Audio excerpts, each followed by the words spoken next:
মনে হয় ঘড়িটা খারাপ হয়ে গেছে, যাই ডাক্তারের কাছে নিয়ে যাই। তুই আবার ঘড়ি ঠিক করতে যাচ্ছিস? না হলে সকালবেলা উঠবো কি করে?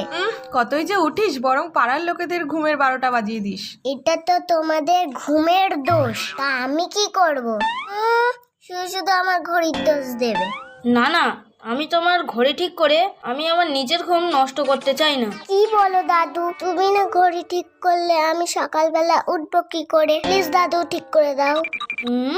এই ঘড়ি যা দেখছি এ ঠিক করতে 50 টাকা লাগে। কিন্তু আমি তো 25 টাকা এনেছি। তাহলে তুই বাড়ি থেকে হাফ টাকা নিয়ে আয়, তারপরে ঘড়ি ঠিক করবো। তাহলে এক কাজ করো, হাফ টাকা দিয়ে হাফ সারাই করে দাও।